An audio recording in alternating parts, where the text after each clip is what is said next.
آئے ہونے کے بعد، اللہ کو ناراض کرنے کے بعد، سرور انبیاء کو ناراض فراموش کرنے کے بعد، اولیاء اللہ کی زندگی کو فراموش کرنے کے بعد، اس کے بعد بھی بندہ اگر فرماتا ہے اللہ لم یتب، اگر اس کے بعد بھی وہ توبہ نہیں کرتا تو پھر اس کا شمار اللہ کے پاس ظالموں میں لکھا جائے گا۔ وَمَن لَّمْ يَتُبْ، جو کوئی اس کے بعد گناہ ہونے کے بعد توبہ کرنا چاہیے، محاسبہ کرنا چاہیے تھا، اپنے خطاؤں پر شرمندہ ہونا چاہیے تھا اور نادم ہونا چاہیے تھا، اس کے بعد اللہ فرماتا ہے سارے گناہوں کے بعد وَمَن لَّمْ يَتُبْ، میرے بندے اگر اس کے بعد توبہ نہیں کرتا تو اس کا شمار میں ظالموں میں کر دوں گا۔ اور ظالم کون ہے؟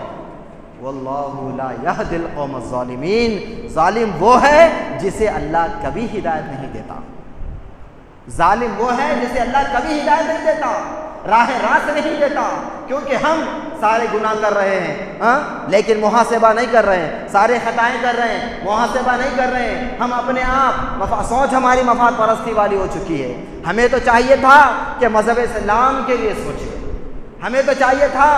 قوم کے لیے سوچیں، ہمیں تو چاہیے تھا کہ قوم کے بچوں کے لیے سوچیں، ہمیں تو چاہیے تھا کہ بزرگوں کے لیے سوچیں، ہمیں تو چاہیے تھا کہ انسانیت کے لیے سوچیں، اللہ اس کے رسول کے لیے سوچے۔ لیکن یہ سارے چیزوں کو ہٹا کے جب بندہ انانیت میں آ جاتا ہے، مفاد پرستی میں آ جاتا ہے، تو اس کے بعد خدا کی قسم اللہ تعالیٰ اسے کبھی ہدایت نہیں دیتا۔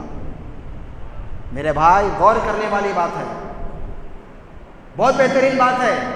مذہب اسلام کے لیے، اللہ اس کے رسول کے لیے سوچ رکھنے والی قوم ترقی کرنے والی ہے، درد دل رکھنے والی قوم ترقی کرنے والی ہے، کامیاب ہونے والی وہی قوم ہے، اور وہی لوگ کامیاب، آج تک مسلمان کامیاب ہوتا رہا۔ کیوں؟ کیونکہ اس نے صرف اپنے بارے میں نہیں سوچا۔ 1400 سال سے لے کر جو ہے آج تک، اور آج سے کچھ صدیوں پہلے تک مسلمانوں کی حکومت رہی۔ تاریخ اٹھا کر دیکھیں، مسلمانوں کی حکومت رہی، کیونکہ مسلمان مفاد پرستی والی سوچ رکھنے والا نہیں تھا، مذہب اسلام کے بارے میں سوچنے والا تھا، اپنی قوم کے عروج و زوال کے بارے میں سوچنے والا تھا، اپنی قوم کے نونہالوں آنے والی نسلوں کی بقا کے بارے میں سوچنے والا تھا۔ لیکن اس کے بعد کی مسلمانوں کی سوچ بدلی، انانیت آئی، مفاد پرستی آئی، خود غرضی آئی، اس کے بعد اللہ تعالیٰ نے عروج کے بجائے زوال اور پستی کی طرف مسلمانوں کو ڈھکیل دیا، اور اس کا قصوروار کون؟ مسلمان ہے، اور اس کے بعد سے مسلمان صرف پستی ہی میں جا رہا ہے۔ مذہب اسلام کی، عالم اسلام کی بات کر رہا ہوں میں اتنا کہہ رہا ہوں کہ فلاں محلے کے لوگ مزے میں ہیں، فلاں محلے کے ایک صاحب مزے میں ہیں، فلاں جو ہے بڑے حکومت کروڑ پتی ارب پتی لوگ مزے میں ہیں، وہ نہیں کہہ رہا ہوں میں کہہ رہا ہوں کہ مذہب اسلام 1400 سال سے لے کے کچھ صدیوں پہلے تک مذہب اسلام میں اللہ تعالیٰ خوشحالی عطا فرمایا تھا، اور کوئی اس کو ڈرانے والا نہیں تھا، لیکن جیسا مسلمانوں کی سوچ بدلی، انانیت، مفاد پرستی، خود غرضی والی سوچ بدلی، وہاں سے اللہ تعالیٰ اس کے لیے شرمندگی، رسوائی کا راستہ کھول دیا، ذلیل و خوار ہونے کا دروازہ کھول دیا۔ اس کے بعد سے مسلمان برابر شرمندہ ہے، وہ کوئی بھی رہنے دو، آج دنیا کا بڑا سا بڑا مسلم حکمران رہنے دو، کوئی بھی رہنے دو، آج سب کیا ہیں؟ یہود و نصارہ کے نیچے دبے ہوئے ایک غلام کی، ایک خادم کی طرح بیٹھے ہوئے، غلام کی طرح ہے، کسی کو عزت نہیں ہے۔ یہ آج مسلمانوں کی بتا رہا ہوں، مسلمان مذہب اسلام کے مسلمانوں کی بات کر رہا ہوں۔ آج مسلمان کیوں پستی میں؟ کیونکہ آج کروڑوں مسلمانوں کی سوچ پراگندہ ہو چکی ہے۔ بس ہم کچھ بھی ہوں گے، لیکن پر یہ سوچو کہ اللہ کے دین اسلام کی بقا کے بارے میں، سرور انبیاء کے سیرت کے بقا کے بارے میں، اولیاء اللہ کے سیرت کے بقا کے بارے میں، ہماری نسلوں کے عقیدے کی بقا کے بارے میں، اور مسجدوں کو آباد کرنے کی، اس کی بقا کے بارے میں یہ سوچ ہونا چاہیے تھا، لیکن آج مفاد پرستی والی سوچ ہو چکی ہے، جس کی وجہ سے آج اللہ تعالی ہمیں ذلیل و رسوا کر رہا ہے، اور ہم برابر ذلیل و رسوا ہو رہے ہیں۔